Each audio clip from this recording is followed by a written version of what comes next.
Quand le silence commence à parler, il est tard, la pièce est silencieuse, trop silencieuse, le téléphone est posé face contre la table comme un animal endormi, pas de vibration, pas de message, rien, vous êtes seul. Pas la solitude romantique des films, la vraie, celle qui serre la poitrine sans prévenir, celle qui fait monter une question simple et brutale.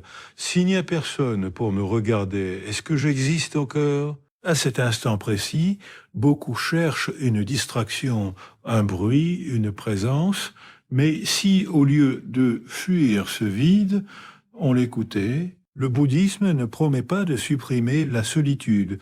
Il propose quelque chose de plus dérangeant et plus libérateur.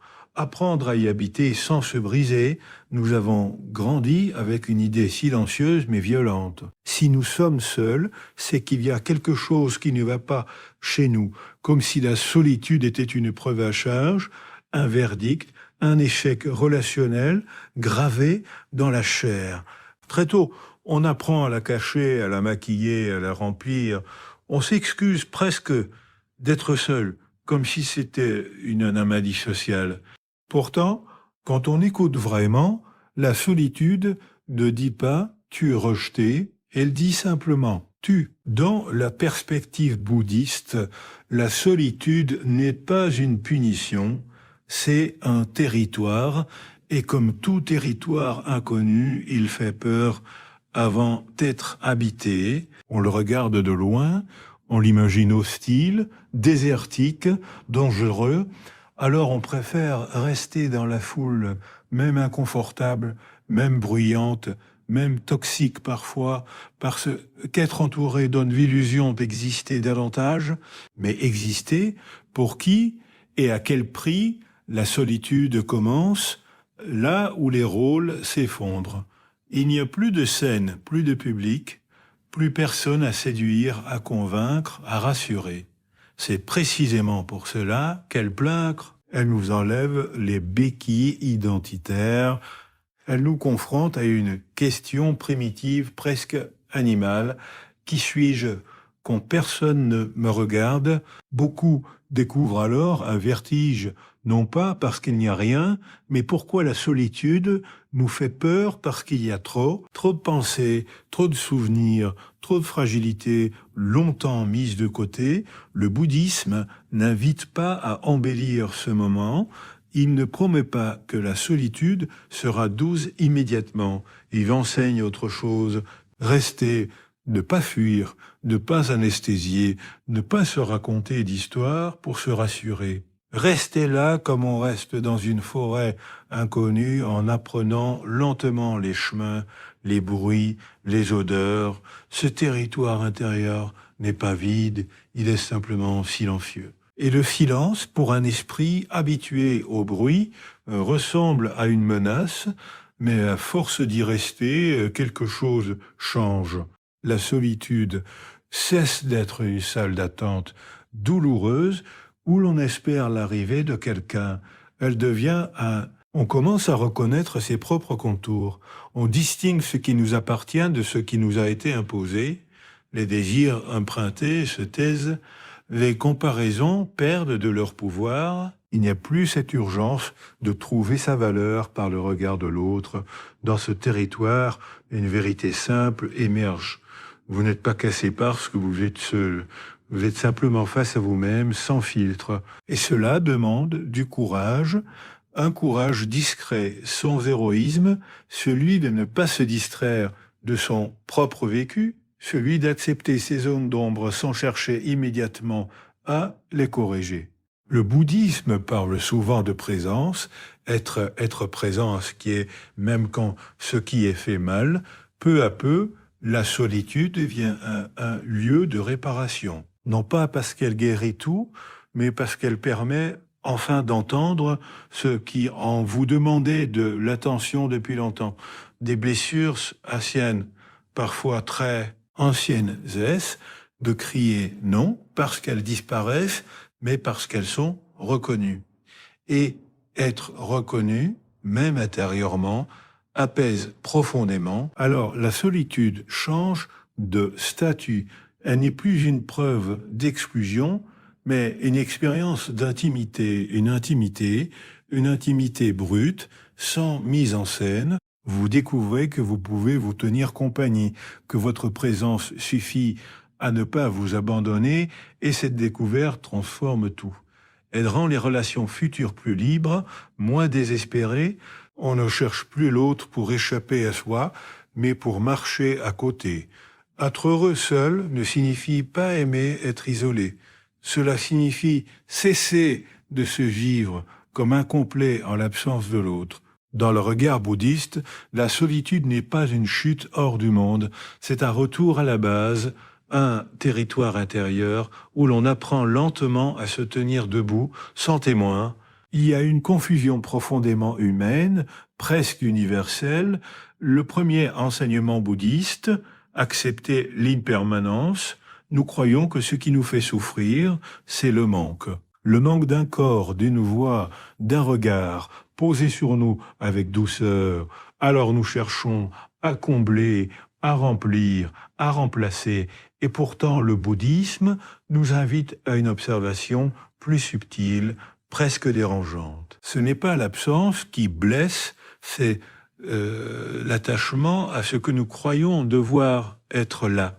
L'attachement n'est pas l'amour. Il lui ensemble, mais il est plus inquiet, plus serré, plus affamé. L'amour respire, l'attachement se crispe. Quand une relation devient une condition de survie émotionnelle, elle cesse d'être un lien et devient une dépendance, et toute dépendance porte en elle la peur de perdre.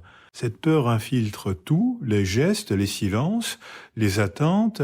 Elle transforme l'autre en refuge obligatoire, comme si sans lui quelque chose en nous devait s'effondrer dans la vision bouddhiste. L'attachement est une main fermée, plus on serre, plus la douleur s'intensifie. Non parce que l'objet de l'attachement est mauvais, mais parce que la crispation empêche la vie de circuler. Être seul dans ce cadre n'est pas la source de la souffrance, c'est le moment où l'attachement devient visible. Quand l'autre n'est plus là, l'illusion s'effondre. Nous réalisons à quel point nous lui avions confié notre stabilité intérieure. Ce que nous appelons manque est souvent une panique déguisée, la panique de devoir ressentir par soi-même ce que l'on déléguait à l'autre.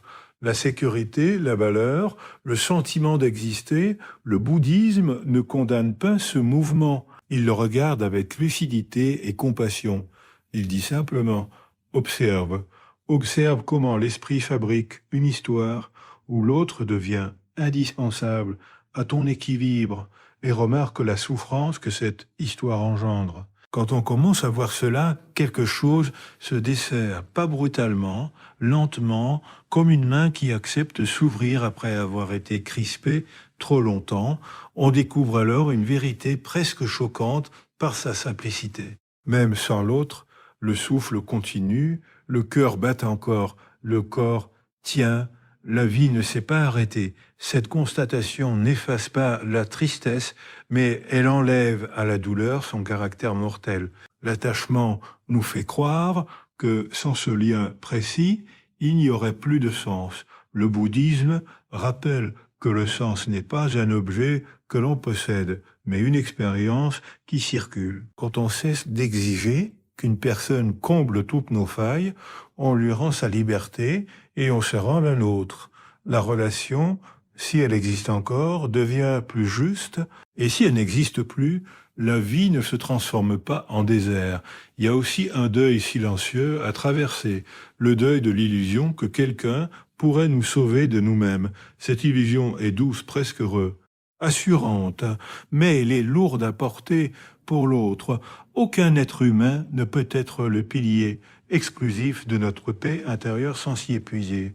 Reconnaître cela n'est pas un échec affectif, c'est l'attachement, racine invisible de la souffrance, un acte de maturité émotionnelle. Peu à peu, la solitude cesse d'être vécue comme une punition infligée par l'absence. Elle devient un espace de rééquilibrage, un moment où l'on reprend à sa charge, ce que l'on avait abandonné à l'autre, la responsabilité de son propre apaisement. Le bouddhisme ne dit pas n'aime pas, il dit aime sans t'accrocher, laisse circuler, laisse partir si nécessaire.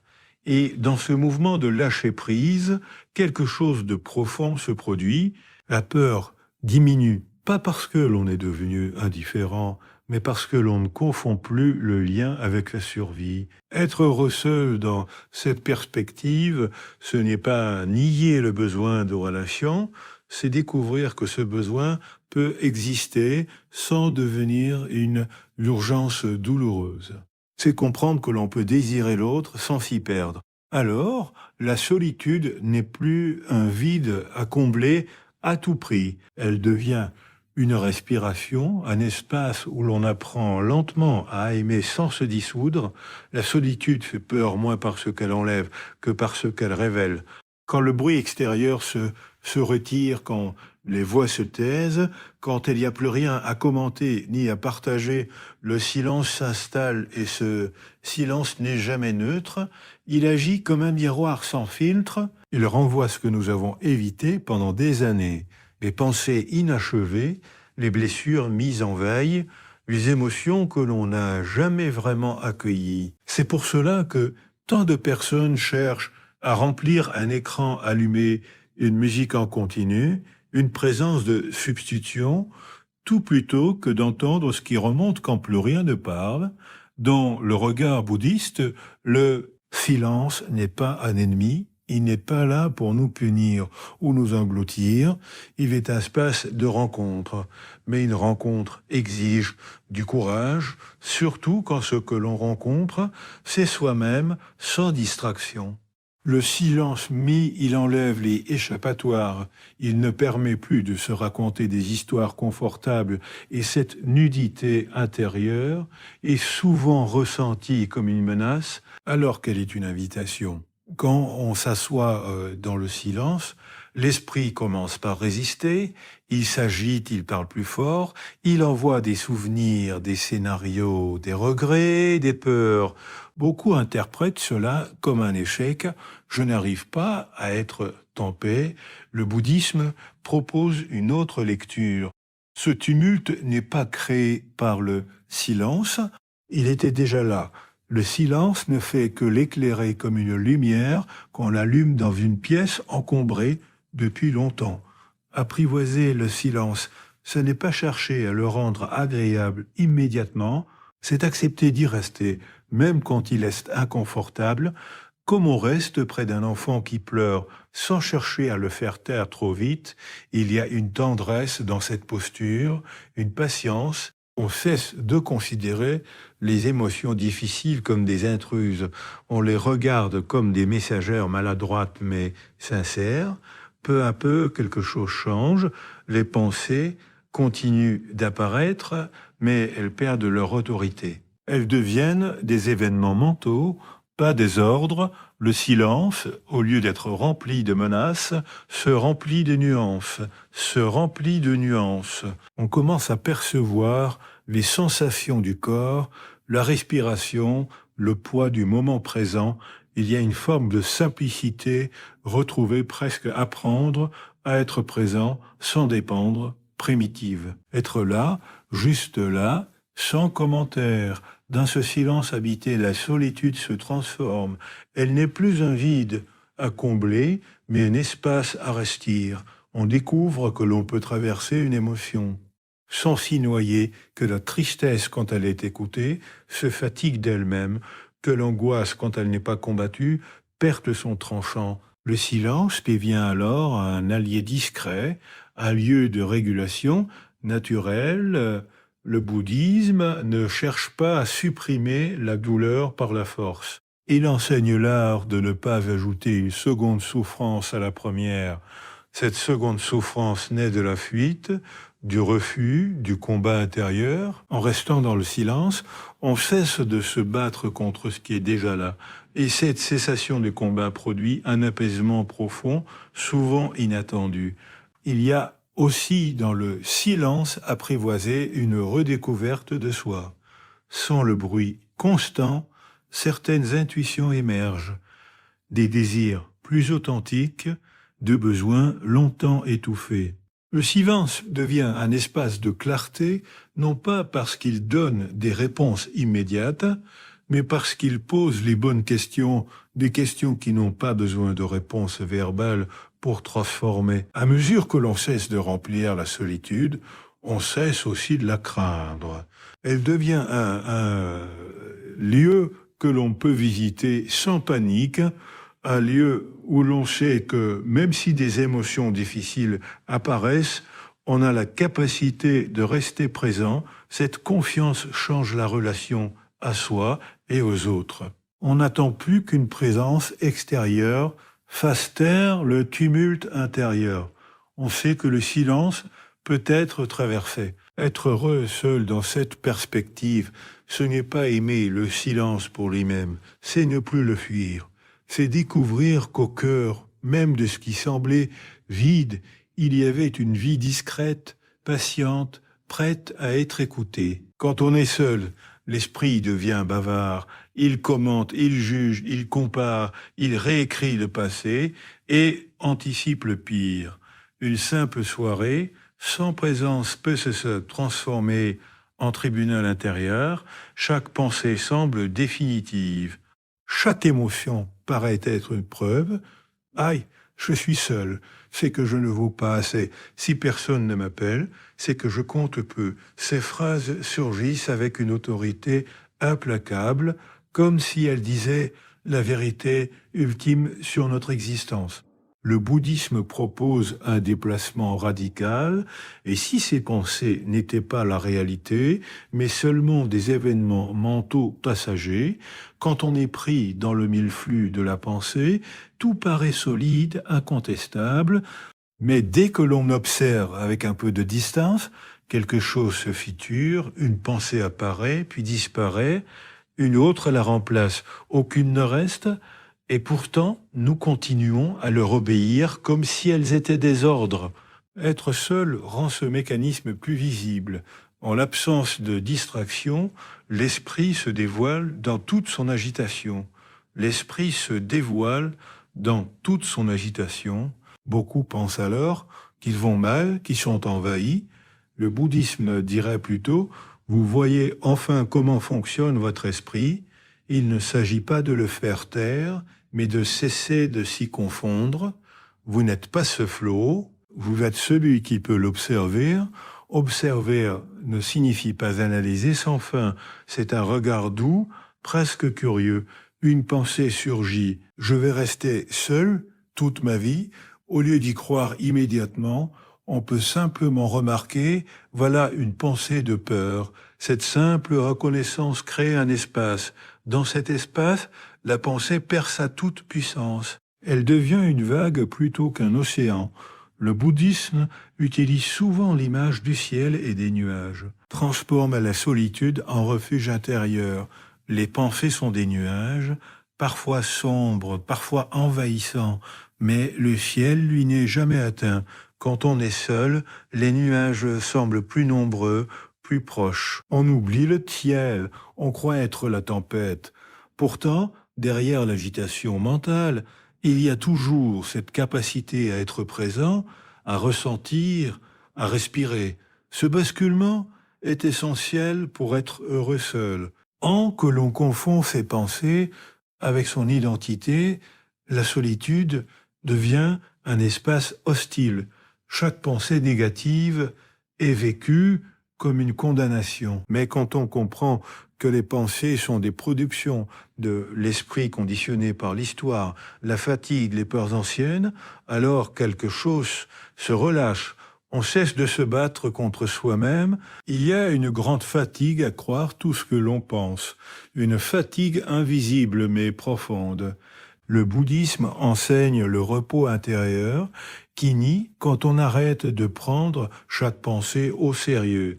Cela ne rend pas la vie parfaite, mais cela la rend habitable. Même dans la solitude, même dans le doute, il reste un espace de stabilité. La simple présence à ce qui est, Quand on ne s'identifie plus aux pensées, la solitude change de texture. Elle n'est plus une salle remplie de voix accusatrices. Elle devient un lieu plus calme, parfois encore traversé par des pensées difficiles, mais sans la même violence. On peut ressentir la tristesse sans s'effondrer, la peur sans paniquer, le vide sans se sentir annihilé. Ce détachement n'est pas un désintérêt, c'est une forme de compassion envers soi-même. Reconnaître que l'esprit fabrique des scénarios pour se protéger, même maladroitement, le juger moins, le contraindre moins, le laisser passer.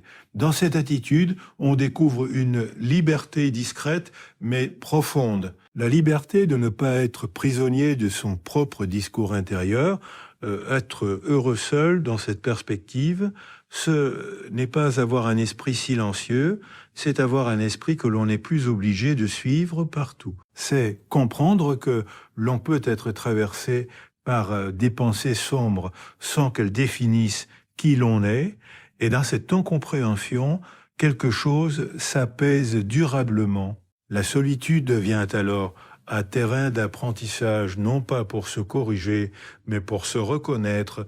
Derrière les pensées, il y a une présence stable, attentive, capable de traverser les moments de doute, sans se perdre. C'est à cet endroit précis qu'une paix humble, non spectaculaire, mais profondément, il y a une relation dont on parle peu, parce qu'elle semble aller de soi presque invisible, la relation que nous entretenons avec nous-mêmes. Elle commence très tôt, bien avant les grandes histoires d'amour, bien avant les promesses, les ruptures, les attachements, et pourtant c'est souvent la plus maltraitée. Nous parlons avec une dureté que nous n'oserions jamais infliger à quelqu'un d'autre. Nous exigeons, nous jugeons, nous pressons, comme si l'affection devait se mériter, même à l'intérieur. Quand on est seul, cette relation devient impossible à éviter et il n'y a plus personne pour détourner l'attention, plus de dialogue extérieur pour masquer le dialogue intérieur. Alors, ce que l'on se dit apparaît et à nu, pour beaucoup. Cette découverte est douloureuse. On réalise que l'on s'abandonne intérieurement dès que l'autre s'éloigne, que l'on se parle avec mépris quand on se sent rejeté, comme si l'absence d'amour extérieur autorisait l'auto-abandon. Le bouddhisme nous invite à un retournement radical. Et si la relation la plus fiable, la plus durable, était précisément celle que nous pouvons cultiver avec nous-mêmes. Non pas une relation narcissique, fermée, autosuffisante, mais une relation de présence et de bienveillance. Être là pour soi, surtout quand c'est difficile. Ce que la psychologie nous apprend sur le bonheur seul, ne pas se quitter intérieurement quand la vie devient inconfortable, cette fidélité à soi est rare parce qu'elle n'est pas spectaculaire. Elle ne se voit pas, elle ne reçoit pas de reconnaissance extérieure et pourtant elle transforme profondément la manière dont on traverse la solitude. Quand on sait que l'on peut compter sur sa propre présence, l'absence de l'autre devient moins vertigineuse, non pas parce que l'on n'a plus besoin de lien, mais parce que l'on n'est plus en danger intérieur. Se traiter avec bienveillance ne signifie pas se complaire ni se mentir. Cela signifie pas connaître ses limites sans humiliation, accepter ses fragilités sans les transformer en verdict. Le bouddhisme parle souvent de compassion et cette compassion commence par soi. Une compassion lucide qui voit la souffrance sans la dramatiser, qui reconnaît les blessures sans s'y identifier totalement. Quand cette relation intérieure se solidifie, quelque chose de subtil se produit. On cesse de mendier l'amour, on cesse de tolérer des liens qui nous diminuent simplement pour ne pas être seul. On devient plus exigeant, non pas par orgueil, mais par respect de soi. La solitude n'est plus une menace à éviter à tout prix, mais un état que l'on sait pouvoir traverser sans se perdre. Il y a aussi un apaisement profond dans cette relation durable avec soi, une sensation de continuité. Même quand les relations extérieures se transforment, se terminent ou déçoivent, il reste ce fil intérieur qui ne se rompt pas. Cette stabilité n'efface pas la tristesse, mais elle empêche l'effondrement. Elle permet de rester debout émotionnellement, même dans la perte. Le bouddhisme n'encourage pas l'isolement. Il rappelle simplement que sans une base intérieure solide, toute relation devient un refuge précaire. Quand on apprend à être présent à soi, à se parler avec douceur, à reconnaître ses besoins sans les nier, les relations changent de nature. Elles deviennent des rencontres, pas des sauvetages. Être heureux seul dans cette perspective, c'est savoir que l'on peut se tenir compagnie sans se juger constamment. C'est découvrir que l'on peut être un lieu sûr pour soi-même, un endroit intérieur où l'on peut se reposer même quand le monde extérieur est instable. Et cette découverte n'éloigne de pas des autres. Elle rend simplement les liens plus libres, plus sincères, moins chargés de peur. La relation la plus durable n'est pas celle qui promet de ne jamais partir, c'est celle qui ne vous abandonne pas. Quand tout vaille et cette relation-là commence discrètement dans la manière dont vous vous traitez et quand vous êtes seul. Il arrive un moment, souvent après de longues résistances, où la solitude cesse de se battre contre nous. Non pas parce qu'elle a disparu, mais parce que nous avons arrêté de la traiter comme une ennemie. Au début, on entre en solitude comme on entre dans une pièce froide, crispée, sur la défensive, prêt à ressortir dès que possible. On guette le manque, on redoute l'ennui, on surveille la douleur. Mais à force d'y rester, quelque chose se modifie en profondeur. La solitude cesse d'être une alarme permanente, elle devient un espace respirable. Cette transformation vers une paix intérieure durable se fait pas par un effort volontaire, encore moins par une injonction à aller bien, elle se produit quand on accepte enfin de ne plus lutter. Le bouddhisme enseigne que la paix n'est pas une conquête, mais un relâchement, quand on cesse de vouloir à tout prix être accompagné, validé, rassuré, une forme de tranquillité s'installe. Pas une euphorie, pas une joie spectaculaire, une paix simple, presque banale, mais étonnamment solide. Dans cette solitude consciente, le temps change de texture, il n'est plus quelque chose qu'il faut remplir ou tuer. Il devient un courant lent dans lequel on peut se laisser porter, on redécouvre des gestes simples, respirer sans urgence, marcher sans but, être présent sans attente. Ces moments autrefois insupportables deviennent des refuges, non parce qu'ils apportent quelque chose de nouveau, mais parce qu'ils n'exigent rien. Cette paix profonde ne dépend plus des circonstances. Elle n'est pas liée à un message reçu, à une présence extérieure, à une confirmation affective. Elle naît d'un accord intérieur, celui de ne plus se fuir. Quand on sait que l'on peut rester avec soi-même sans se faire violence, le monde cesse d'être menaçant, même les absences perdent de leur pouvoir de désorganisation. Le bouddhisme parle souvent de stabilité intérieure, une stabilité qui ne repose pas sur le contrôle, mais sur l'acceptation, accepter que certaines émotions apparaissent et disparaissent. Accepter que la solitude est parfois des jours lourds, parfois des jours légers. Cette acceptation crée une base et sur cette base, une paix durable peut se déployer. Il y a dans cette solitude habitée une forme de liberté, la liberté de ne plus dépendre entièrement de l'extérieur pour se sentir vivant. Cela ne signifie pas que les relations perdent leur importance. Au contraire, elles deviennent plus vraies. On ne s'y accroche plus par peur, mais on y entre par choix. On ne demande pas à l'autre de remplir un vide intérieur, mais de partager un espace déjà vivant. Cette paix a aussi une qualité silencieuse. Elle n'a pas besoin d'être expliquée, elle se manifeste dans de petites choses.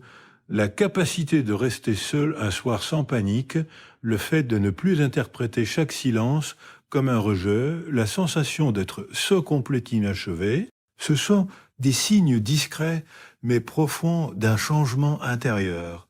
À partir de là, les relations changent de ton, elles deviennent plus légères, moins chargées d'attentes implicites. On peut aimer sans s'effondrer si l'autre s'éloigne. On peut désirer sans se perdre.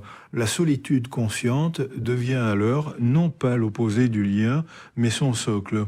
C'est parce que l'on sait être seul que l'on peut être véritablement avec l'autre. Être heureux seul dans cette perspective n'est pas un retrait du monde. C'est une façon plus juste d'y être présent, ancré, disponible, moins affat. Mais affectivement et paradoxalement plus ouvert, la paix née de la solitude consciente ne ferme pas le cœur. Elle l'apaise suffisamment pour qu'il puisse rencontrer sans se défendre. Il y a quelque chose de profondément humain dans cette paix-là. Elle ne promet pas l'absence de douleur, mais elle garantit une chose essentielle. Quoi qu'il arrive, vous ne serez plus en guerre contre votre propre présence, et cette fin du combat intérieur peut être la forme la plus simple et la plus durable du bonheur.